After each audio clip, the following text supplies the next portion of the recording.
Boa noite a todos, sejam todos muito bem-vindos a esse bate-papo, né?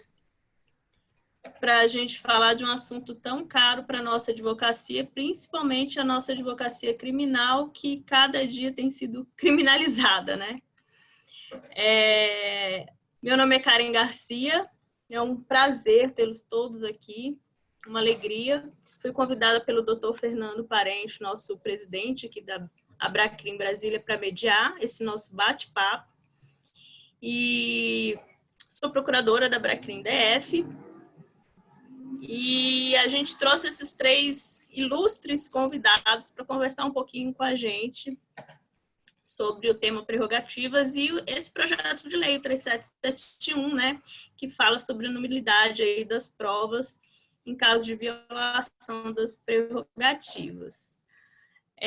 Nós temos hoje aqui conosco como os nossos participantes, só para lembrar, o doutor Elias Matarassage, nosso presidente da Abracrim. Uma honra tê-lo aqui, doutor. Temos também o doutor Rafael Martins, nosso presidente da Comissão de Prerrogativas da OBDF, e a doutora Ana Ruas, nossa coordenadora da Procuradoria de Prerrogativas da OBDF. Antes de passar a palavra para os nossos três convidados, eu queria só falar para alguns colegas, não sei se todos já estão sabendo, que já preocupados com essa questão da violação das prerrogativas, que são cada vez mais constantes, a nossa Abracrim, ela instituiu, né, um ato presidencial lá no mês de abril, instituindo a Procuradoria. Então, a gente já tem a Procuradoria, que também trabalha aí auxiliando, a gente trabalha muito junto com o doutor Rafael, né, em parceria com a OAB, justamente na defesa dos nossos colegas associados, né? E a gente já, inclusive, está trabalhando num caso aqui em Brasília. Então, queria também dizer isso, porque eu não sei se todos os colegas já sabem que a Abracrim está como procuradoria, né? E é isso, gente. Vou passar a palavra, então, para os nossos convidados. E aí eu peço, como vai ser um bate-papo, a gente quis fazer uma coisa mais dinâmica, não ficar aquela coisa muito formal, a gente pede que os colegas que estão participando queiram fazer alguma pergunta, que levantem a mão, né? E aí a gente vai, dentro do possível, encaixando as perguntas para os nossos... Com a palavra, o doutor Elias Matarassage. Então, doutora Ana Ruas e doutor Sérgio Martins. Muito bem, eu quero primeiro parabenizá-los. A Abracrim DF nos brinda hoje com este momento muito importante. É um momento de reflexão. É um momento, Fernando, Pedro, todos vocês nos brindam a advocacia criminal, porque aqui, imaginemos, sempre a advocacia, normalmente a criminal, discutiu problemas e defendeu os outros. Difícil momentos em que a advocacia parou e disse, não, espera aí, agora nós temos que defender os nossos espaços profissionais, a dignidade da nossa profissão. E por que não dizer a segurança de exercer a profissão de cabeça erguida com prerrogativas que realmente sejam respeitadas? É um grande momento. O juiz tem suas prerrogativas, membros do Ministério Público têm suas prerrogativas e fazem questão que se respeite cada linha, cada detalhe, cada letra que está ali. Nós temos as nossas prerrogativas que, aliás, não se conflitam em momento algum com a de outras profissões, né? Judiciárias, digamos assim, né? Carreiristas de Estado, do modo mais abrangente. Então, as nossas prerrogativas não se conflitam com prerrogativas de ninguém. Às vezes, desobedecem a lei para nos atingir e as coisas ficam em branco, ficam impunes, não passa aquele caráter pedagógico do respeito. Aliás, O desrespeito é a antítese do direito. O direito se baseia no respeito. No momento em que há abuso, é a antítese do direito. Quando lutávamos pela lei de abuso, eu disse em vários lugares que fui, em várias transmissões que foram feitas, que a lei deveria ser aprovada porque poder é para uso, grifo, e não para abuso. A lei existe para ser utilizada, usada, e não para se cometer, em nome dela, abuso. Então, esse é um momento fundamental. Nós discutimos agora a questão das consequências das nossas violações. Há criminalização? Há. Mas será que isso não vai virar um conto de fadas? É o que todos se preocupam, né? Então, agora, nós vamos falar de nulidades absolutas de atos praticados com violações de prerrogativas, onde o prejuízo tem presunção júri et de júri. É uma presunção plena, pelo que está proposto. Eu me sinto, assim, muito orgulhoso de estar aqui e de estarmos num momento desse, da evolução do nosso sistema, rumando aí para o respeito às prerrogativas. Muitos falam, mas é muito direito fundamental, enfim. Eu quero, já encerrando aqui a minha prévia, né? Eu penso assim, eles que detêm autoridade estão representando o Estado. Nós não temos vínculo com o Estado. Nós somos independentes. Nós não temos vínculo com o Estado. Nós representamos as famílias brasileiras que têm problemas na justiça. Nós somos o elo entre as famílias brasileiras e a justiça. Por isso que nós temos que chegar de cabeça erguida para as autoridades, dizendo, eu sou advogado constituído por fulano de tal e sua família, enfim, tanto na condição de acusado como vítima de delito, enfim. Mormente a advocacia criminal. Nós temos que, cabeça erguida, representamos as famílias brasileiras, essas mesmas que pagam pesados impostos e têm muito pouco em troca, pesados tributos, digamos assim, de um modo geral, e tem muito pouco em troca.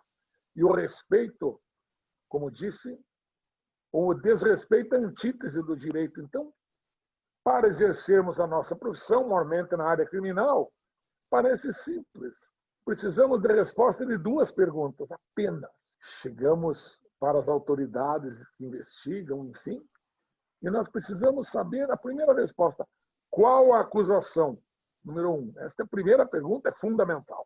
E a segunda pergunta, quais são as provas para embasar esta ideia de uma persecução com essa tipificação e perspectiva? Quais são as provas? E temos direito a ter acesso? Enfim, sem isto, não há processo, o devido processo legal não sobrevive sem isso. Torna-se tudo muito unilateral.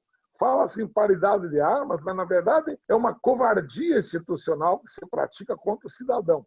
E eles, para atingirem o cidadão, querem atingir a advocacia. Por isso que o dia de hoje, este momento, é um momento histórico. É um momento em que nós estamos propondo uma evolução legislativa para tornar efetiva a Constituição Federal, e o nosso Estatuto e essas leis que foram agora aprovadas recentemente. Meu aplauso, meu orgulho de estar aqui como presidente da Abraquim Nacional, diante dessa nova geração maravilhosa, capitaneada pelo meu querido presidente Fernando Parente.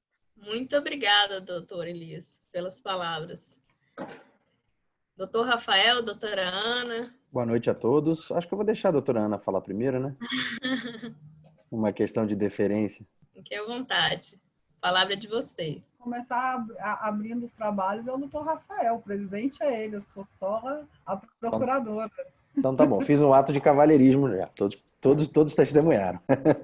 Bom, boa noite a todos. Inicialmente queria cumprimentar nosso querido vice-presidente Elias Assad, da Comissão Nacional de Prerrogativas, nosso presidente Parente, agradecer ao convite, à ordem ela se sente muito honrada de ser um parceiro da Abraquim, não poderia ser diferente, de forma natural. Então, agradecemos muito o convite institucional e nos colocamos sempre à disposição naquilo que nós pudermos engrandecer, auxiliar e debater.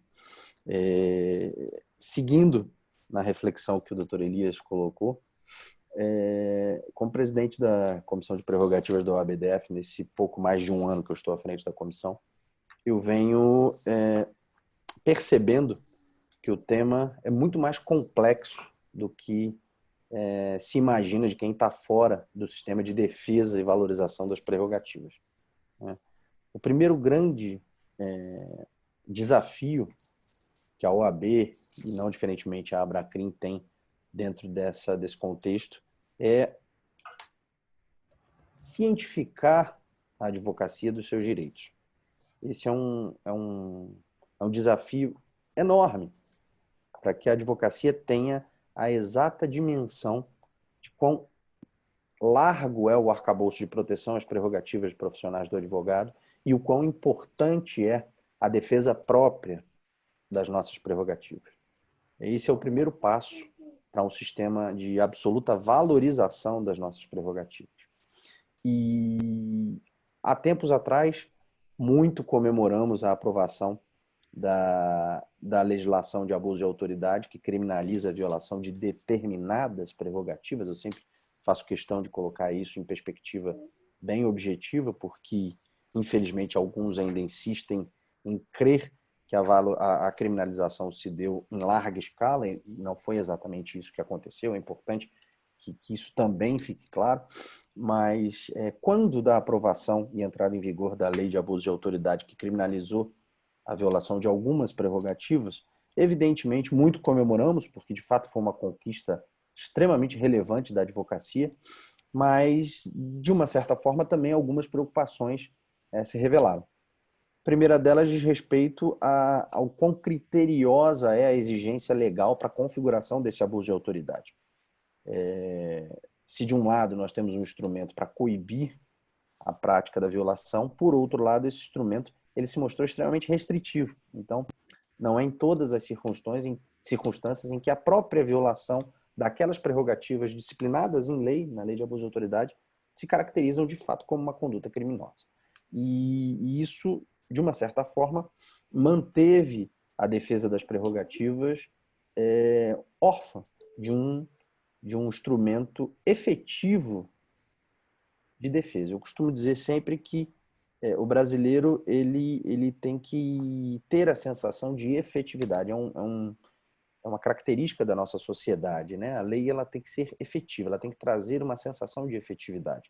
E se em um primeiro momento a lei de abuso de autoridade ela era esperada pelo mundo jurídico nesse sentido, ou seja, sendo um instrumento de busca de efetividade, de proteção das prerrogativas e, acima de tudo, que ela servisse como um elemento de desestímulo à violação, por outro lado, talvez ela tenha se mostrado um pouco acanhada. E é dentro desse contexto que surge o projeto de lei 3.771, que, na minha visão, traz um instrumento extremamente relevante na proteção e valorização das prerrogativas, porque eu acredito que a partir do momento em que a marcha processual, a ação penal, ou até mesmo o processo civil, no caso, venha a ser colocado, e aí eu vou colocar aqui só a perspectiva da jurisdição criminal, obviamente, mas é importante se ressaltar que o projeto de lei ele estende não só a proteção às violações criminais, nos processos criminais, como também nos processos cíveis, mas a partir do momento em que a violação de prerrogativa ameaça a integridade da marcha processual, aí sim eu acredito que nós estamos diante, de fato, de um instrumento de dissuasão na prática da violação das prerrogativas. Então, minha introdução ela fica exatamente nesse prisma, exatamente no prisma de que, a parte da punição pessoal, nós finalmente poderemos ter um mecanismo que repercuta diretamente na relação jurisdicional. E eu acredito que isso pode servir como um instrumento de desestímulo à violação das nossas prerrogativas muito intenso. Então, eu lanço esse olhar para que nós possamos debater ao longo do evento. Obrigado. Eu quero fazer um registro aqui. Rafael Martins, meu querido irmão de armas, de luta, vocês da OAB-DF estão de parabéns. Eu vou dar meu testemunho pessoal aqui. Todas as vezes que no Conselho Federal, na vice-presidência da Comissão Nacional e também na Abracrim, eu precisei conversar com as prerrogativas do DF, eu vi assim uma prontidão exemplar. A colega Alice Lins e Silva, esposa do Dr. Délio, nosso querido irmão, ela, assim, as duas ocasiões que eu precisei, nós precisamos, digamos assim, lá no Conselho Federal, na Abracrim, nós tivemos a OAB-DF, assim, uma atuação exemplar. Eu quero fazer esse meu registro aqui, tá? Meu testemunho pessoal de eficiência e de luta de vocês. Assim, digam de aplauso. Quero deixar esse registro aqui que você transita, o doutor Délio e a minha colega querida Alice, para que eles saibam da nossa, assim, do nosso enaltecimento a esse trabalho, ok? Vamos lá, em frente. Agradeço, doutor Elias, agradeço. A vontade e disponibilidade aqui na OAB-DF não falta. É óbvio que nem sempre nós conseguimos resolver da forma com que gostaríamos, mas a disponibilidade ela vai estar sempre aqui. Estaremos sempre à disposição, doutor Elias. Doutora Ana? Para você concluir, né? Nos brindar agora com a honra das suas palavras. Então, primeiro eu queria cumprimentar os presentes na pessoa do Matheus, que ele sempre acompanha o nosso trabalho e eu acho que ele é um entusiasta mesmo das prerrogativas aqui no DF. É um grande desafio, né?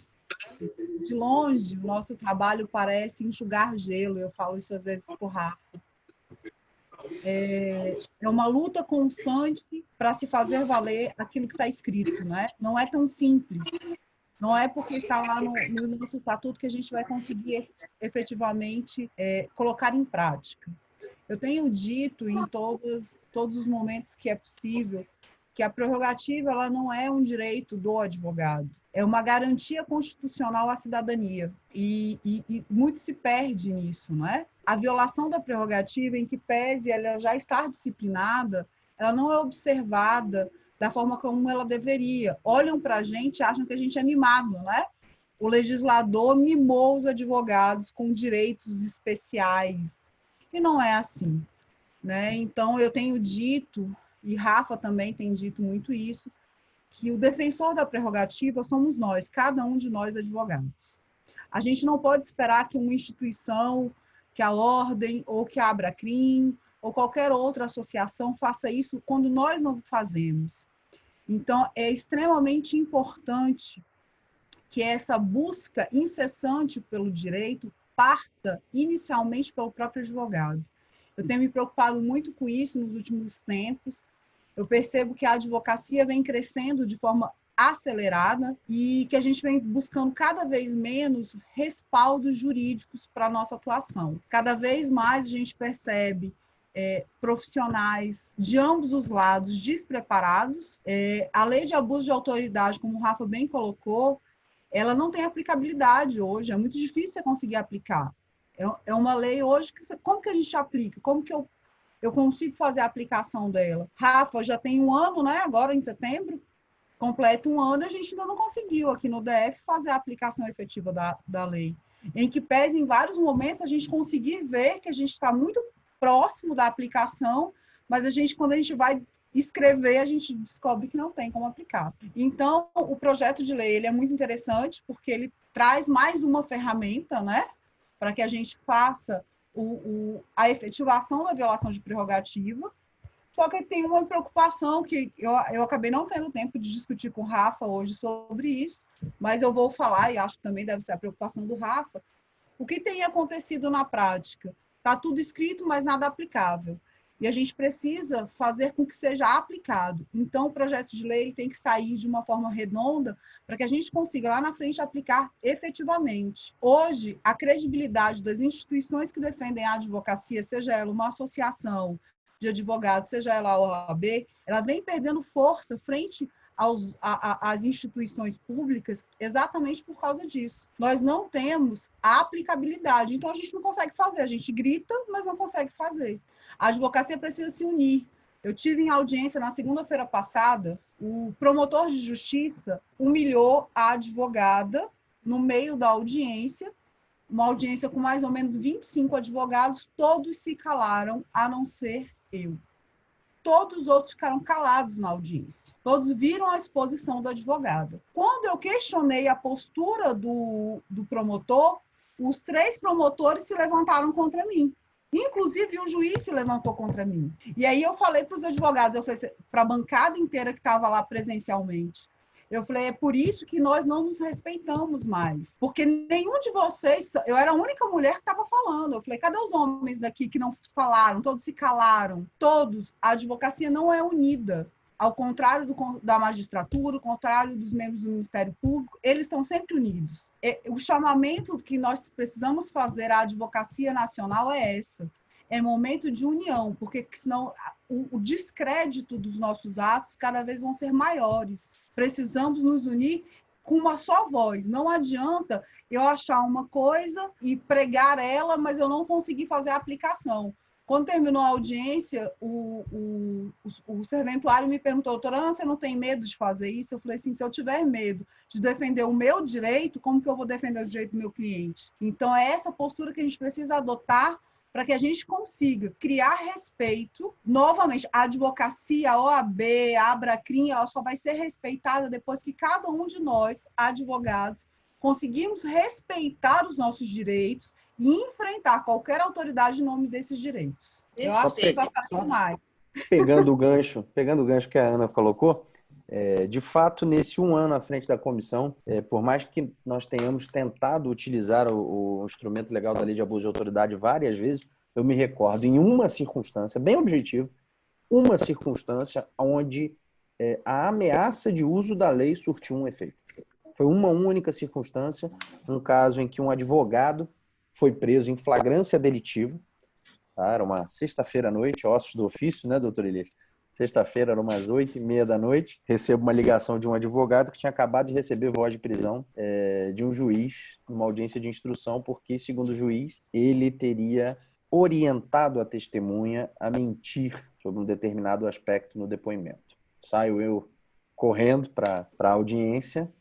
Lá chegando, eu tento convencer o magistrado que a tipificação que ele estava dando à prisão em flagrante, que ele ia encaminhar ao delegado, era uma tipificação equivocada, porque ele estava colocando o advogado como partícipe do crime de falso testemunho, e a minha preocupação era que naquele horário o crime não seria afiançado. Então eu tento convencer o magistrado a dar outra tipificação no encaminhamento. O magistrado se mostrou absolutamente intolerante com relação a isso. Fomos à delegacia de polícia. Lá chegando, eu converso com o delegado, explicito a ele as razões pelas quais eu entendo que a tipificação adequada não era aquela, até porque nós estávamos numa situação teratológica, porque a testemunha ela acabou se retratando e por isso não foi presa. Só que essa retratação não alcança o advogado. Então, quem comete o crime foi para casa e o advogado, como um partícipe, estava sendo preso em flagrante dele. E aí, no meio da conversa, o delegado estava meio reticente com relação a essa alteração de tipificação, eu tentando fazer ele enquadrar a situação típica de forma a admitir a fiança policial para que o advogado pudesse ir para casa. E quando ele se mostrou reticente, eu virei para ele e fiz uma observação. Falei, olha, sexta-feira, já era coisa de 10, 11 horas da noite, eu olhei para o delegado e perguntei, sexta-feira, 10, 11 horas da noite, o senhor tem sala de estado maior aqui? E aí ele olha para minha cara e pergunta, como assim, doutor? Bom, ele é abuso de autoridade, né? Crime. Você prender um advogado que não seja numa sala de estado maior. Então, se o senhor não tem uma sala de estado maior aqui, eu lhe aconselho, então, a repensar a tipificação. Porque se o senhor prende ele por falso testemunho, a gente vai ter um problema de eu dando voz de prisão ao senhor. Aí ele olhou para minha cara, pediu um momento, eu saio da sala dele, passados 15 minutos, ele me chama de volta, e quando ele chama de volta, ele então altera a tipificação. E eu não me recordo qual foi a tipificação que ele colocou, mas ele acaba enquadrando convenientemente a conduta do advogado em uma conduta passível de fiança policial, que foi imediatamente paga, e todos fomos para casa. Em que pese, ao saber da situação, o juiz ter ligado ao delegado de polícia para tentar demovê-lo, vejam vocês, tentar demovê-lo da iniciativa. Ou seja, o juiz queria, a todo modo, manter o advogado preso sem fiança policial. E foi a única vez que a iminência do uso da lei de abuso de autoridade, na minha visão prática, ela trouxe, de fato, algum tipo de ganho, algum tipo de mudança na postura da autoridade. Então, a lei de abuso de autoridade é um avanço inquestionável, não tenho a menor dúvida disso, mas ela carece, principalmente no âmbito processual, que é o tema que nós estamos debatendo, ela carece de uma efetividade maior. Na marcha processual, na condução do processo, a lei de abuso de autoridade, ela não traz tanta repercussão assim. Então, é dentro desse contexto que eu acho importante nós realmente debatermos essas duas alterações que estão sendo propostas pelo projeto. Exatamente, porque o que me preocupa, Rafa, a alteração, ela é uma alteração drástica processualmente falando. E qual é a minha preocupação? Quando a gente começa a avocar essa responsabilidade, a gente chama a responsabilidade uma situação como essa, como que vai acontecer? Porque é a minha grande pergunta, até para quem é mais conhecedor da proposta de lei, que eu, infelizmente, não sou tão conhecedora dela. Como que isso vai acontecer? Vai abrir o processo vai ficar em suspenso até a gente discutir essa nulidade? Porque eu tenho que saber se houve a violação de prerrogativa ou não. E são esses os detalhes que eu acho que são extremamente importantes, já está previsto legalmente, para que a gente não fique na mesma situação que a gente está hoje no abuso de autoridade. Porque o abuso de autoridade não tem como aplicar. Então, em que pese ser um grande avanço, a gente fica ali muito limitado na aplicabilidade dele. Como que vai ser? Eu estava lendo aqui o projeto de lei, ele fala que anula se houve a violação de prerrogativa. E como fazer a constatação da violação de prerrogativas? Esse é o meu questionamento.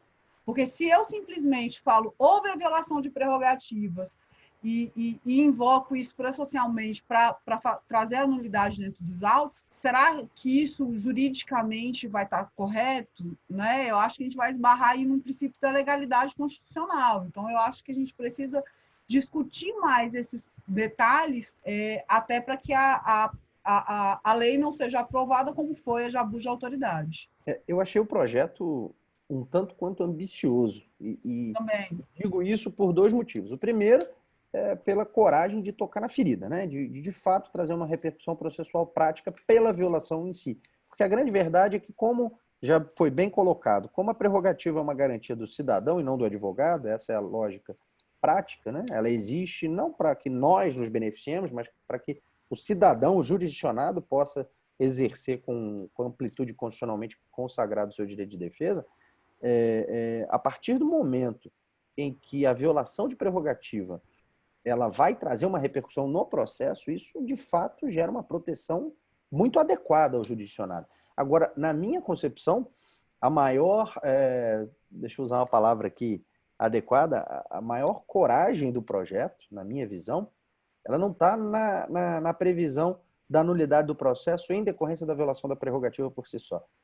A maior pretensão, a maior coragem do projeto diz respeito a expressamente, pela primeira vez no campo penal, é importante que isso se diga de forma expressa, nós tocarmos na questão da nulidade absoluta, né?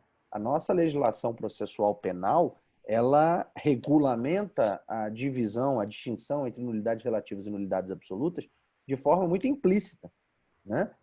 Inclusive, se nós observarmos jurisprudencialmente, praticamente a nulidade absoluta está sendo esvaziada pela jurisprudência do STJ e do STF, né? Você pega qualquer, e eu digo isso em sala de aula para meus alunos, você pega qualquer livro de direito processual penal, a lição fundamental da nulidade absoluta é o seu prejuízo presumido, decorrente da desestabilização da ordem constitucional. Isso é uma lição absolutamente superficial, que qualquer livro traz, né? E infelizmente, o STJ e o Supremo caminharam em sentido oposto, caminharam no sentido de transformar o princípio do prejuízo em uma regra absoluta a ratificação das nulidades. Ou seja, pela jurisprudência atual, tanto do Supremo quanto do Superior Tribunal de Justiça, mesmo sendo uma nulidade absoluta, é necessário que se demonstre o seu prejuízo. Eu cheguei numa situação teratológica já no STJ, onde eu buscava a anulação de uma condenação em virtude de, na fase da pronúncia, o réu ter sido defendido na audiência pela Defensoria Pública por um estagiário. Isso não havia dúvidas, porque o termo de audiência era muito claro. Só participou da audiência um estagiário. Isso lá pelos idos de 95, 96, quando teve essa audiência, né? Então era uma época em que a Defensoria Pública tinha uma estrutura muito aquém da estrutura de hoje. Mas, enfim, eu entrei com habeas corpus no Superior Tribunal de Justiça e, por incrível que pareça, o relator, à época, me nega a liminar, alegando que eu não demonstrei o prejuízo dele ter sido defendido por um estagiário. Pasmem, disse o ministro que analisou as perguntas feitas pela estagiária e que elas foram todas muito pertinentes, dignas de um advogado. Eu tenho essa decisão aqui. Quer dizer, há um esvaziamento profundo do sistema de nulidades, tal qual previsto na doutrina, né? Justamente por quê? Porque a nossa lei é tímida, a nossa legislação é tímida em prever os efeitos da nulidade absoluta.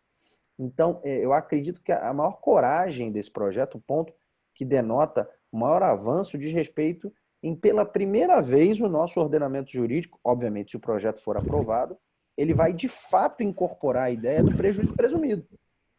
Porque diz lá o projeto, permita-me a leitura aqui, está lá, ele inclui o inciso 5º no artigo 564, dizendo o seguinte: a nulidade se observa, vem aqui e fala, por inobservância das prerrogativas legais do advogado, caso em que o reconhecimento da nulidade independerá da prova do prejuízo, que será presumido de forma absoluta. Ou seja, pela primeira vez, o legislador vem e pretende positivar o prejuízo presumido no campo das nulidades absolutas. Isso, então, na minha visão, tem um efeito fantástico na proteção das prerrogativas. Repito, vai bastar a mera inobservância. Hoje, por exemplo, estamos vendo isso. Estamos, como a doutora Ana colocou no início da exposição, passamos o dia em reunião com a Vara de Execuções Penais, com a doutora Leila Cury, buscando a retomada da normalidade no sistema penitenciário, buscando ampliação das visitas, dos horários, enfim. Hoje, a realidade é que, dependendo da situação em que o advogado se encontrar, ele faz uma audiência de instrução sem conseguir conversar com o seu cliente. Isso não é um fato episódico. E como disse a doutora Ana, o primeiro defensor das prerrogativas dos advogados é o próprio advogado. Eu recebo várias ligações perguntando, doutor, o que eu faço? É complicado. Mas é onde eu falei, Rafa, que a falta da busca também de conhecimento, né? A gente percebe que, infelizmente, com o número de advogados que a gente tem hoje no mercado, boa parte deles tem um conhecimento muito, muito raso do que lhe é de direito. Isso traz implicações processuais seríssimas. E eu acho que hoje são esses os pontos, né? São pontos bem pontuais. Um é a falta de conhecimento, a outra é a falta de unicidade da nossa classe mesmo, que a gente vê que a advocacia é a primeira a atacar a advocacia é a primeira a fazer piada com a advocacia. Então, eu acho que você não vê isso no meio médico, você não vê isso nem entre os políticos, né? Então, por que a gente tem que fazer? Por que a gente acha engraçadinho fazer uma piada de advogado onde a gente coloca a honra do advogado no chão? Então, eu acho que são reflexões que a gente precisa fazer no nosso dia a dia. Quando a gente vê qualquer tipo de veiculação na mídia a respeito de um advogado, nós somos os primeiros a proliferar isso de forma negativa e falar, olha, tá vendo? Tá vendo? Olha lá, ó. Então, eu acho que essa leitura ela precisa ser feita em todos os pontos. A minha preocupação, Rafa, também em relação a isso, é o que acontece. Eu acho que, não sei se todos sabem, o doutor Elias deve saber disso. Hoje, a OAB como um todo, não só em Brasília, mas em todo o território nacional, ela tem uma dificuldade muito grande de se habilitar como assistente hoje num processo. Por quê? Porque a gente começou lá, há um tempinho atrás, a gente começou a se habilitar em qualquer caso. O advogado matou a esposa, a gente ia lá e se habilitava como advogado, como assistente, perdão. O advogado estava discutindo honorários com seu cliente, nós nos habilitávamos como assistente. Isso deu um descrédito para a instituição. Então, a gente precisa tomar muito cuidado para que isso não se repita. Por isso que aqui no DF, nós temos uma preocupação muito grande toda vez que a gente vai assinar em nome da OAB, toda vez que a gente vai falar em nome da OAB. Precisa se resgatar esse prestígio, né? e essa lisura por parte da nossa instituição. A OABDF, ela tem se preocupado muito em não prestigiar o advogado amigo, e sim prestigiar a advocacia, né? E eu acho que isso é um diferencial muito grande. Inclusive, nesse contexto, nós tivemos uma decisão péssima, né, recentemente no STJ, salvo engano, da relatoria do ministro Reinaldo Fonseca, salvo engano, que repercutiu muito mal no meio da advocacia, justamente porque o STJ, aplicando a sua já conhecida jurisprudência defensiva, começou a estreitar as hipóteses de assistência por parte da OAB, até de uma forma contra a legis, na minha visão, de forma contrária ao que está disposto na Lei 8.906. Então, de fato, essa é uma preocupação que nós temos, sim, que observar, né? Mas dentro dessa perspectiva que eu coloquei, vocês imaginem, isso que nós estamos vivenciando hoje, de dificuldade de acesso aos presos em virtude da pandemia, naturalmente, em tempos de vigência de uma lei como essa, que se propõe a aprovação, os juízes iam estar todos preocupadíssimos com essas colocações, né? Por quê? Bom, eu tenho o direito de falar com o meu cliente antes da audiência. Se esse direito não está sendo cumprido, se essa prerrogativa não está sendo obedecida, eu coloco o processo em risco. Eu coloco toda a instrução em risco, eu coloco uma condenação em xeque. A verdade é que quando os juízes se veem diante de uma irregularidade que pode vir a ser reconhecida como nulidade, os juízes se cercam de cautela. Eles evitam insistir porque eles sabem do risco que é o reconhecimento tardio de uma nulidade. Porque o problema não é o processo ser anulado daqui a 2, 3 semanas em sentença. O problema é o processo ser anulado daqui a 8, 9, 10 anos no Tribunal Superior. E isso sim gera um risco muito grande à própria jurisdição, porque inevitavelmente nessas situações ocorrem as prescrições. Então, eu acredito que a partir do momento que um projeto como esse, que não vou colocar pune a violação de prerrogativas, mas que coloca a necessidade de observância das prerrogativas sob uma ótica adequada, sob o ponto de vista processual, eu acredito que mais do que a lei de abuso de autoridade, esse regramento vai poder restabelecer uma condição até de autodefesa do advogado, né? O advogado, a partir do momento que tem um instrumento como esse que o projeto propõe, ele passa a ter instrumentos de se autodefender, de fazer valer a sua prerrogativa. Porque a grande realidade é essa, e é o que está acontecendo. O advogado me liga e fala: doutor Rafael, o que eu faço? Eu não conversei com o meu cliente. Me ajuda, me dá uma orientação. E eu sempre digo, infelizmente, às vezes eu falo algumas coisas que os advogados não gostam de ouvir, mas eu digo: olha, infelizmente eu não posso lhe dar uma orientação. Você é advogado, você tem que saber qual é a sua escolha, qual caminho percorrer, até porque se eu lhe dou uma orientação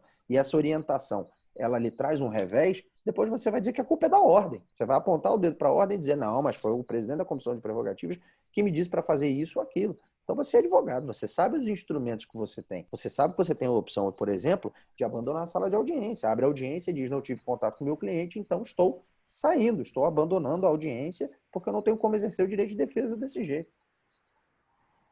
Rafael, Ana, pegando um pouco o gancho do que vocês colocaram, da ausência de preparo no primeiro momento, né, do próprio advogado, eu e a Jéssica, ano passado, quando estávamos montando o evento, o segundo encontro regional da advocacia do Distrito Federal, feito pela Abracrim DF, nós tivemos numa delegacia de polícia, eu não vou entrar em detalhes para não identificar, e lá conversamos com as delegadas e tal, responsáveis pela delegacia ali naquele momento, para poder dizer: olha, a gente está querendo dialogar as instituições, a advocacia não é inimiga da polícia e vice-versa, nem do magistrado. E a delegada narrando que muito advogado chega lá sem saber sequer o que está fazendo ali, né? E às vezes ele não sabe, e se ele não sabe o que está fazendo ali, o que ele tem que pedir, como é que ele tem que fazer, imagina as próprias prerrogativas, né? Isso é um problema muito sério. Vem uma qualidade muito baixa do ensino, vê uma qualidade muito baixa do aluno e vê uma má formação na parte de prerrogativas, né? Normalmente é o último semestre, né? O 10º, o cara já está louco para formar, para ir embora, quer saber de passar na OAB, então é uma coisa muito ruim. E essa questão de ausência mesmo da união, né, Ana? A gente vê, às vezes, colegas sendo vilipendiados a prerrogativa e os outros ficam calados. Eu guardei na minha memória muito fácil, de uma maneira muito pesada. Uma vez eu li um pequeno artigo, esses artigos de internet, sem nenhum aprofundamento acadêmico, o rapaz mencionando o seguinte: um determinado julgador do Rio de Janeiro, desembargador, colocou lá um post bastante, nada a ver com a advocacia, mas bastante assim, inapropriado para a posição que ele ocupava. E aí um advogado chegou lá e disse: olha, doutor, você não acha que de repente, né, está inconveniente, papapá? Por que você não diz isso para os 50 advogados embaixo que bateram palma para mim? Olha, se nós temos advogados que se preocupam em bater palma para julgadores, como é que nós vamos ter advogados que sabem defender as próprias prerrogativas? Mas, como é que nós vamos ter advogados que queiram defender as próprias prerrogativas? Né? E aí que eu coloco uma experiência real minha, né, vivenciada por mim. Uma determinada delegacia de Brasília, já na terceira tentativa de olhar o inquérito, as 2 vezes anteriores eu tinha tomado um chá de cadeira e não tinha conseguido atingir o meu intento de um modo integral. Na terceira vez eu já fui preparado, né, gato escaldado, e pedi o atendimento, sentei-me de frente à única câmera de segurança que tinha no ambiente e combinei comigo mesmo. Em 20 minutos eu levanto para fazer a primeira reclamação. Batata, fui lá e fiz. Quando deu meia hora, continuava tudo igual. Aí eu cheguei para a gente: olha, senhora, por favor, me desculpe, me diga onde é que é o cartório que eu vou adentrar. Ah, o senhor não pode. Eu poderia chegar entrando, mas eu sou um cara com mínimo de educação, estou esperando uma meia hora e não tenho meia hora para ficar aqui olhando para a cara das pessoas, como vocês não têm meia hora para ficar me olhando falar bobagem. Então, por favor, vai para cima, vai para baixo, resultado. Uma outra agente veio intervir e teve o disparate de pegar a pistola e apontar para mim. Só que eu já estava de frente para a câmera e eu disse, simplesmente peguei o paletó, abri e falei assim: não estou entendendo, não tem ninguém armado. Eu estou aqui há meia hora, esta câmera está me vendo há meia hora, por que a senhora está com a arma? Rapaz, até a delegada veio botar pano quente, sem precisar brigar, sem precisar gritar, simplesmente dizendo: eu tenho o direito de, e vocês não estão respeitando, e essa é a terceira vez. Então nós temos que ter esse peito de fazer esses confrontos, porque senão, de fato, não seremos respeitados, né? Nós temos uma situação específica na Abracrim DF, e aí é um segundo caso, e eu não vou falar em detalhe nenhum, que existe uma ajuda a um colega de carreira, né?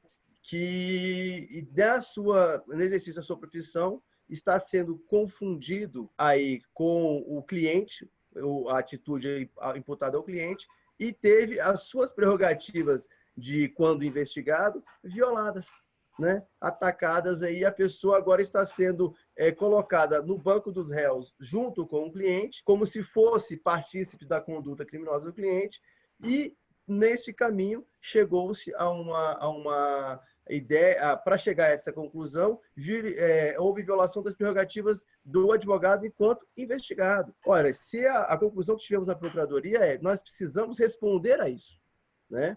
E a prerrogativa do OAB também está nesse caso. Nós precisamos responder a essa atitude, porque onde passa boi, passa boiada. Então, nós temos que ter o advogado com essa coragem, com essa ausência de medo. Mas, ao mesmo tempo, ele tem que entender que os colegas de carreira e a instituição OAB vão estar do lado dele para poder chegar e dizer: ó, aqui não, bateu em um, bateu em todo mundo. Eu acho que é mais ou menos isso aí que eu queria dar uma complementada na fala de vocês. Vou deixar, acho que o doutor Elias tinha pedido a palavra um pouquinho ali junto comigo. Vamos deixar o presidente falar, porque senão amanhã eu estou deixando ele. Eu deixei o Rafa falar primeiro para eu não apanhar amanhã, né? Olha, só uma observação. Eu creio que é tudo uma questão de tutela no manejo da norma processual. Tutela no manejo da norma. Quem exerce o poder é levado a abusar, às vezes. E até abusam imaginando que estão prestando um relevante serviço para a nação. Essa é uma falácia muito grande que eles implantam. Olha, eu estou violando aquela norma, mas é por um bem maior, né? Então, o que eu penso também é que temos que colocar assim: eu tinha um júri e fui visitar um cliente preso e o material estava todo digitalizado. Aliás, os processos estão cada vez mais digitalizados. E como que eu vou chegar num presídio com um laptop e dizer: olha, eu estou entrando aqui com o meu laptop para mostrar ao meu cliente as provas que tem contra ele, para indagá-lo dos porquês, enfim, das coisas. Então, o que cria? Eu não posso entrar com laptop, não posso entrar com nada. Como que eu vou mostrar uma mídia? Como é que eu vou mostrar uma prova, digamos, um vídeo do local, do fato, enfim. A conclusão que eu chego é que nós temos dois tipos de clientes no crime.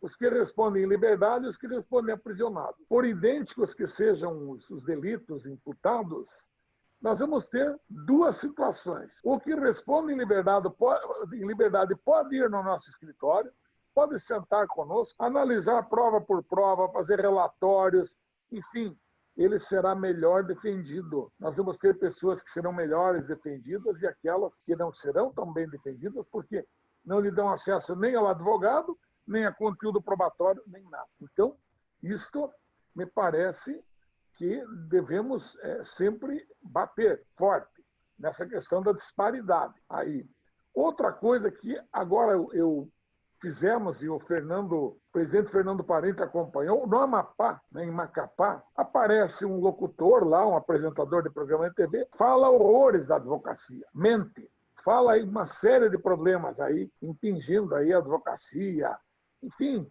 tudo aquilo que você já sabe. Quando um deles, que apresenta programa de TV, não tem assunto, resolve bater na advocacia. O que fizemos? Pegamos como paradigma aquela ação de dano moral coletivo que o Conselho Federal ingressou no caso do dono da van, fizemos uma pesquisa e o grupo de procuradores da Bracrim discutiu, fizemos uma parceria com a OAB do Amapá, foi interposta uma ação pleiteando dano moral coletivo, onde a Bracrim e a OAB trabalham ali como autoras. Eu penso que, com este precedente, cada vez que alguém, num programa de TV, em mídias, aí, em redes sociais, agredir a advocacia, nós temos que responder com a lei. Seja ele autoridade ou não, que fale mal da advocacia nas suas redes sociais. Esta é duas observações e uma terceira. Quando o colega Rafael falou da questão do vídeo, né?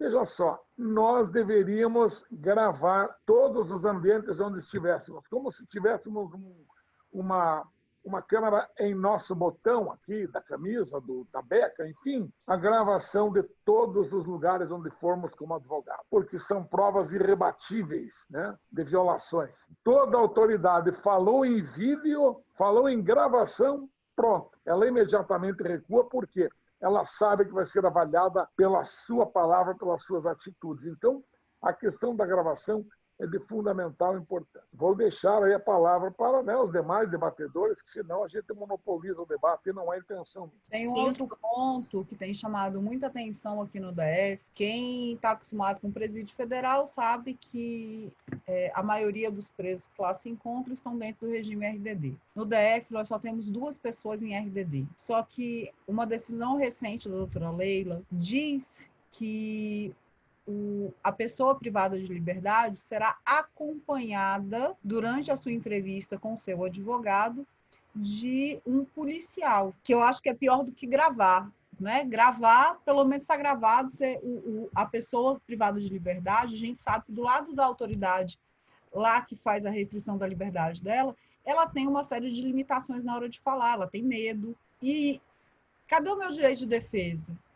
E quando, em 2009, salvo engano, foi iniciado isso nos presídios federais, a OAB federal não tomou nenhuma iniciativa nesse sentido. Ao contrário disso, a OAB-DF já está se organizando para se manifestar em relação a isso. Nós não podemos permitir que isso prospere, nem aqui, nem em outro presídio comum. Se a pessoa precisa desse grau de vigilância, ela tem que estar no presídio federal, não no presídio estadual. E esse direito de defesa, ele vai ser cada vez mais mitigado e a gente não pode permitir. Hoje, os advogados que trabalham relacionado a qualquer tipo de organização criminosa, eles se tornam alvo da investigação. É automático. Eu trabalho dentro de um processo de organização criminosa, uma suposta organização criminosa com 4 pessoas. E o meu telefone foi interceptado, eu escutei da voz, da boca do delegado, que eu fazia parte da organização porque eu advogava para a organização. Então, quando eu falo que nós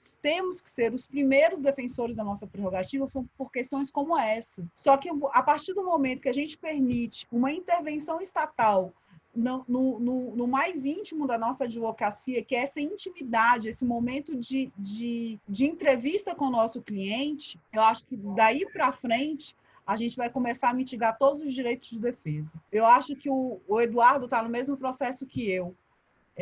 Esse processo é um processo, o outro, o da semana passada, Eduardo. Nesse processo, os advogados, eles, ao invés de se reunirem e tentarem se proteger, porque todos são alvos hoje de investigação, eles começam a se atacar. E por isso que eu acho tão importante. O Ministério Público não faz isso. Você não vê, quando um promotor é alvo de investigação, é sigilo nível 5. Quando o advogado é alvo de uma operação, é exposição nível 5, né?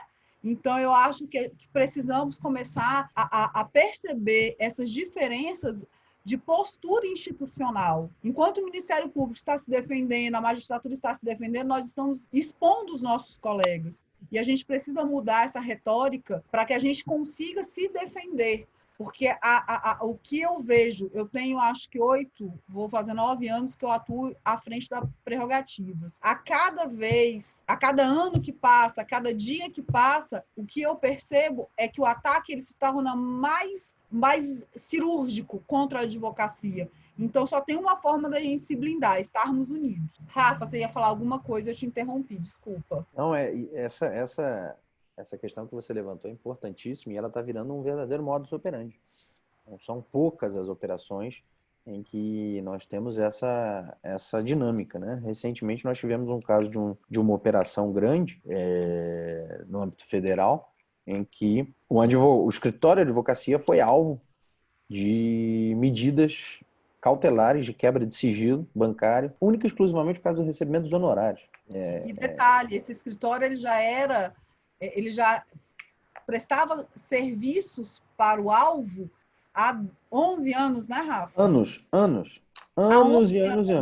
Sim, e a polícia sabia disso. Né? Porque o advogado que foi alvo, o escritório, a pessoa jurídica que foi alvo da quebra de sigilo bancário, está constituída nos autos do inquérito, de onde partiu o pedido de quebra. Mas isso vira um modus operandi por quê?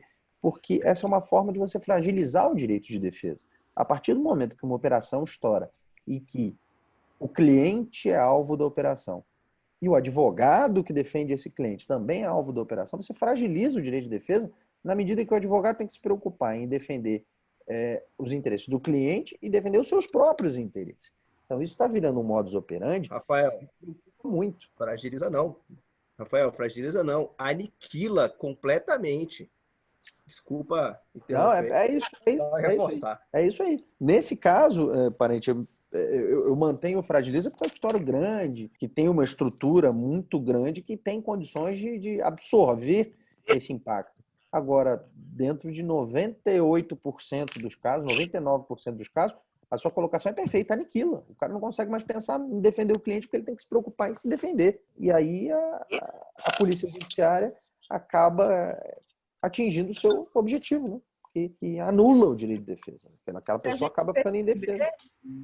Há 5 anos atrás, não se ouvia dizer em quebra de sigilo do advogado, né, com o cliente. Hoje, o que eu converso com o meu cliente é colocado no processo para condenar o meu cliente. E são esses os parâmetros que a gente tem que mudar. É essa união que a gente precisa fazer. Isso é uma violação. Essa violação de prerrogativa, que ela é evidente, ela tem que ser amparada de forma diferenciada na nova legislação, né? Ela precisa trazer uma nulidade absoluta e imediata. Mas quando eu falo, e aí eu não sou, e a minha postura é a favor da propositura da alteração legislativa, mas desde que ela traga uma aplicabilidade. Qual é a minha preocupação? A gente fala que vai ser assim, depois a gente não consegue implementar. Então, a intenção é que não seja mais uma lei para servir de parâmetro para discussões que nunca vão se chegar ao alcance, como o Rafa bem colocou. Chega no STJ ou STF, ele discute e fala que eu estou errada, apesar da lei me garantir que eu estou certa. É isso que eu acho que a gente precisa discutir de uma forma muito objetiva e o texto, do jeito que está, eu acho que ele vai trazer essa discussão, ela vai subir, se aprovado for. Então, eu acho que o texto da forma que está precisa ser alterado para que a abrangência dele permita a sua aplicação. E é nesse ponto que eu achei o texto da proposta muito ousado, muito, muito bom, porque, inclusive, à tarde, lendo e refletindo sobre o texto, eu fiquei tentando buscar um caminho pelo qual, eventualmente, esse projeto, se tornando lei, seria atacado, né? Qual seria o caminho para o STJ ou para o STF tentarem minar a vigência, minar a aplicabilidade desse projeto? E eu acredito que eles vão ter muita dificuldade. Dificuldade, assim, entre aspas, né? Mas eles vão ter uma dificuldade hermenêutica muito grande. Por quê? Porque simplesmente a questão da demonstração do prejuízo, ela está positivada em lei, ela está prevista no Código de Processo Penal, então não tem caminho para se buscar uma inconstitucionalidade. Concordam comigo? Basicamente, está se modulando o alcance do princípio do prejuízo, que está inserido no Código de Processo Penal. O alcance das prerrogativas da advocacia, eles estão muito bem delimitados pelo Estatuto da Advocacia, pela Lei 8.906. E aí, eu acredito, só fazendo um exercício de futurologia aqui, eu acho que vai ser interessante como o sistema de defesa e valorização das prerrogativas do sistema OAB vai ser importante dentro desse contexto. Porque o que eu antevejo é que, diante de uma nulidade dessa natureza, ou seja, diante da violação da prerrogativa, eu acredito que os advogados vão buscar o sistema de defesa das prerrogativas para constituir uma prova de violação, né? Eles vão buscar o apoio das comissões de prerrogativas para que as comissões declarem a violação e, a partir dessa declaração, que essa declaração seja utilizada como prova e argumento para anulação do processo. Então, de uma certa forma, o sistema OAB vai ser chamado para dentro desse contexto. É óbvio que a validade em termos judiciais dessa manifestação da OAB, ela vai ser colocada em xeque pelo judiciário, né? O judiciário vai dizer que a manifestação da OAB ela vai ser uma manifestação corporativa e por isso ela não deve ter um peso tão grande na formação da convicção, mas sem sombra de dúvidas é um plus, é um argumento, que aliás isso vem acontecendo já há algum tempo até no campo ético, né? Quem participa e milita na área das prerrogativas sabe que algumas situações em que há um envolvimento, um comprometimento ético do advogado, dependendo da habilidade do advogado, ele consegue fazer com que, na verdade, esse comprometimento ético ele seja interpretado como em decorrência de uma defesa de prerrogativa. E aí se usa ali os dois órgãos da OAB para, em contraposição, para que haja uma decisão a contento do advogado envolvido. Então, eu acredito que esse texto sendo aprovado, e obviamente eu acho que ele vai sofrer muita resistência de setores do Congresso Nacional, porque ficou evidente pelo abuso de autoridade que a valorização da advocacia não é bem vista por todos os setores da jurisdição, ok? Quando falamos em valorizar, em dar força, dar importância à advocacia, determinados setores da jurisdição se contrapõem e o fazem sem pudor. Fazem sem pudor. Eu me lembro que um dos argumentos favoráveis à lei de abuso de autoridade, a aprovação, era exatamente esse. Quem tem que temer uma lei de abuso de autoridade é quem abusa da sua autoridade, né? Se o judiciário não teme, e o pior, eles temiam, sendo que são eles que julgam o abuso, né? Então, quer dizer, eles não confiam nem em si mesmos. Se eles diziam que o abuso ele poderia ser manipulado, eles não estão confiando nem no próprio corporativismo. Quem vai julgar se houve abuso de autoridade ou não é o próprio judiciário. Então, há, de forma absolutamente inconteste, uma resistência em setores da jurisdição que acaba sendo absorvida por setores do parlamento em valorizar, vou utilizar uma palavra aqui que não gosto muito de usar, mas enfim, está na moda, né? Há uma resistência em se empoderar a advocacia. E eu tenho certeza que esse projeto vai sofrer alguma resistência no parlamento, mas eu também tenho absoluta convicção de que a Comissão de Assuntos Legislativos do Conselho Federal, brilhantemente conduzida pelo nosso conselheiro federal aqui do Distrito Federal, nosso colega, doutor Tiziano, eu tenho certeza que com o empenho que é característico essa comissão, a OAB, Conselho Federal, vai buscar, vai lutar pela aprovação desse projeto, porque eu repito, em termos processuais, esse será o maior avanço de defesa e de desestímulo da violação das prerrogativas dentro do nosso território nacional. Pelo menos é assim que eu enxergo e prevejo a entrada em vigor desse projeto que, se Deus quiser, vai ser aprovado. Meu querido e aplaudido, né, Rafael, aqui, eu quero enaltecer a participação de todos e dizer o seguinte: eu sei do tempo que daqui a pouco nós vamos ter que fazer nossas despedidas e eu já vou colocando aqui um raciocínio praticamente de apagar de luzes. O que a sociedade brasileira tem que compreender é que o sistema que não respeita e não garante prerrogativas de advogados não vai garantir prerrogativas de membros do Ministério Público, nem prerrogativas de juízes nem prerrogativa de parlamentares, nem prerrogativa nenhuma. Nós temos que colocar isso como uma questão de interesse público, porque, na verdade, quando se viola aquela prerrogativa daquele advogado, de repente viola-se uma prerrogativa de juiz. E nós sabemos, aqui no Paraná, eu tive um problema de uma defesa que fiz de uma magistrada já há muitos anos, em que, de rigorosa violadora de prerrogativas, de repente virou cliente do escritório. Aí ela queria que todas as prerrogativas e princípios, no caso dela, funcionassem. E eu disse a ela, olha, vocês pisotearam tanto esses princípios que eu não sei se agora vai funcionar para a senhora. Mas, afinal, tivemos um bom trabalho ali, mas veja, nós temos que colocar que a defesa da prerrogativa, não nossa, das prerrogativas em geral, a defesa da legalidade, a defesa da norma processual. Eu creio que a norma processual penal, norma processual civil, sem uma efetiva tutela no seu manejo, tornam-se letras mortas, tornam-se preceitos sem sanção. Aí, não se pode dizer que temos no Brasil o princípio do devido processo legal. Por quê? Porque não há respeito à própria norma que regerá isto. Esta é uma questão de reflexão profunda. Imunidade parlamentar, por exemplo. Buscas e apreensões legislativas. Pelo olhar da nossa Constituição, a violação flagrante de prerrogativas de parlamentares. A residência do parlamentar, que a Constituição diz que é inviolável. Estão aí violando diuturnamente. Então, no fundo, nós temos que pensar que a OAB, aos sentidos do advogado do dia a dia da profissão e da advogada, OAB e defesa de prerrogativas soam aos tímpanos de todos como sinônimas absolutas. A palavra OAB e defesa de prerrogativa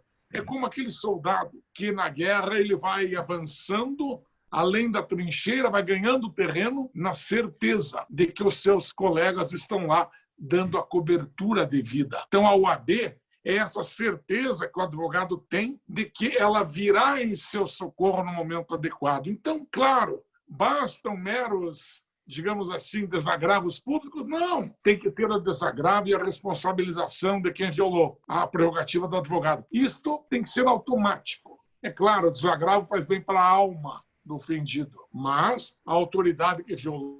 Nós tivemos aqui em Curitiba um caso recente, participamos de um desagravo público, onde enquanto nós fazíamos o desagravo, o juiz que era alvo do desagravo disse, olha, estão aí fazendo desagravo os piores advogados do Estado. Estavam ali, a OAB estava ali, a defesa das prerrogativas, eu estava, todos estávamos ali. E esse juiz violador acabou dizendo uma besteira destas e que todos nós acabamos sabendo, né? Então, meus amigos, há muito o que se fazer, muito. E direito é desafio. Direito nada mais é do que desafio, luta constante, diária. Eu quero encerrar aqui a minha participação já com o que dizia Padre Vieira. Não podemos perder a esperança. Né? Vieira dizia que a esperança é a mais doce companheira da alma. Sem a esperança, a nossa alma fica órfã. Então, eu penso que devemos ter esperança, lutar. Eu concordo com você que é um pouco arrojado, é o ideal o projeto, mas é um pouco arrojado. E digo a você, mas assim mesmo vamos torcer e trabalhar para que seja aprovado, né? Porque será um grande avanço aí ao devido processo legal a respeito das prerrogativas. Obrigado pela participação e pelo convite. Doutor Elias, me permite só um adendo. Eu aqui, como sou presidente da Comissão de Prerrogativas e conselheiro seccional aqui no ABDF, e eu sou uma voz muito ativa no Conselho em defesa de uma tese, que, salvo engano, não sei se foi no Paraná que me disseram que funciona, não me recordo ao certo, mas eu sou um entusiasta da ideia de que violador de prerrogativas não pode ser advogado. Eu sou um entusiasta da ideia de que todos os desagravos, todas as violações sejam registradas pela seccional e quando de um futuro pedido de inscrição na seccional, esses atos de violação de prerrogativas sirvam como argumento para a instauração de um incidente de inidoneidade moral. Porque se como autoridade ele não respeitava a nossa prerrogativa, ele não respeitava a advocacia, então ele não serve para ser advogado. Ele não tem idoneidade moral, profissional, para exercer a função. Eu sou um defensor ferrenho na nossa seccional de o aperfeiçoamento dessa ideia e de implementação de um projeto que faça esse tipo de controle. Então fica aqui o meu registro e já caminhando para o final, queria registrar o meu agradecimento a todos, ao nosso presidente Parente pela oportunidade e a todos os envolvidos. Muito obrigado, pessoal. E a OABDF sempre estará à disposição de todos. Gente, eu também agradeço a todos os presentes. Agora é minha vez de agradecer ao Tiago Guimarães, que está aí também. Rafa entrou aí, nosso conselheiro seccional, amigo também, parceiro da gente aí nessa briga constante em favor da valorização da advocacia. Teve aqui um pouco antes o Renato, que é o nosso procurador de prerrogativas aqui no DF também, e o doutor Carlos Eduardo, que é diretor da Caixa de Assistência. Agradeço a todos. Quem me conhece sabe que eu não tenho por hábito dormir quando o assunto é prerrogativo. Então, eu sou realmente apaixonada pelo que eu faço. Infelizmente, a gente não vai conseguir sempre estar presente, infelizmente, a gente não vai conseguir vencer todas as batalhas, né? Afinal, é uma guerra e é uma guerra constante. A OAB está sempre de portas abertas para aqueles que buscam realmente essa defesa. A OAB não é um lugar é um lugar de todos os advogados, é a casa da sociedade mesmo, e eu acho que a maior reflexão que eu trago para essa noite é que cada advogado lembre, violação de prerrogativa é violação do Estado Democrático de Direito. A gente precisa sempre ter essa convicção, né? A defesa da prerrogativa é a defesa do Estado Democrático de Direito. Então, essa defesa ela precisa ser feita por todos nós, de mãos dadas. Samuel, eu ia falar de você, esqueci. É nosso ouvidor lindo, um grande guerreiro também. Então, eu agradeço a todos. Espero realmente que esse momento de hoje seja repetido várias e várias vezes, a conscientização da advocacia aconteça, porque depois que a gente se conscientizar, a gente vai conseguir conscientizar as autoridades. Enquanto nós não estivermos unidos, as autoridades não vão olhar para a gente da forma que a gente merece ser olhado. Então, é muito importante que a gente se respeite para se fazer respeitar. Agradeço a todos, uma boa noite, obrigado pela oportunidade. Fernando, você me deve uma taça como essa que você estava levantando tá devendo, né, Rafa? Eu faço a dívida em público, viu? Eu faço a dívida em público, com testemunha, pago. Um abraço a todos, fico aqui à disposição. Eu acho que 90% da advocacia do DF tem os nossos números, né, Rafa? E os nossos números pessoais, não os institucionais. E estamos sempre à disposição para bater um papo, para brigar junto, né? E às vezes só para desabafar mesmo, que às vezes não vale a pena. A gente tem que escolher as nossas brigas, né? Mas a gente está aqui também no dia do desabafo, no dia da glória e no dia do choro. A advocacia é isso, é um por todos e todos por um. Para a gente fechar, deixa então, Karen, eu fecho aqui para você não se preocupar.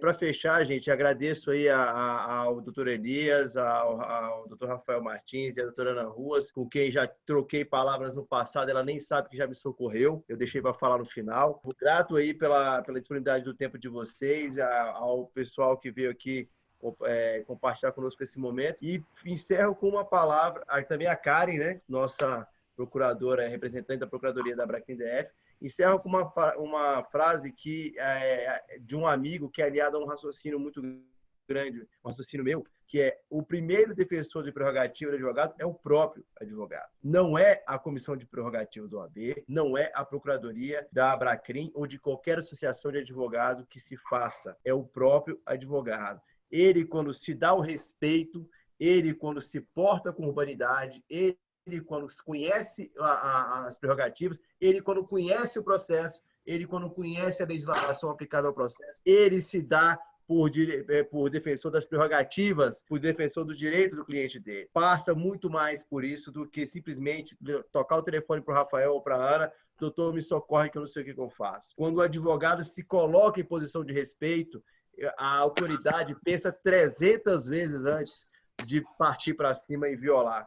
Isso, então, é o Alexandre Queiroz, meu colega advogado criminalista aqui, foi presidente da Comissão de Ciências Criminais da OAB já, a Ana Ruas conhece, ele é alinhado muito nesse sentido comigo. Ele fala, primeiro defensor de prerrogativa é o próprio advogado. Então, acho que com essa fala eu encerro a participação. Karen, muitíssimo obrigado pela sua mediação. Eu acho que você conseguiu voltar aí no final. Agradeço a todos e na semana que vem, terça-feira, teremos um novo webinário, tá? Faremos sempre em dias alternados da semana para poder viabilizar aquele que tem compromisso na segunda, poder assistir o da terça, da quarta e por aí vai. O tema ainda está... nós estamos acertando com o palestrante para poder, né, com quem vai falar, para poder fechar. E em breve a gente anuncia o webinário da semana que vem. Foi uma ótima primeira experiência, né? Fico agradecido aí para todo mundo. Não sei se a Jéssica quer falar alguma coisa. Estava com o microfone aberto. Essa minha vice-presidente é tímida, viu? Apesar de ser mulher. Não, Fernando. Não, Fernando. Eu só ia pedir para você fazer o convite para o pessoal. Agora a gente vai ter uma série de webinários semanais, mas você já fez o convite.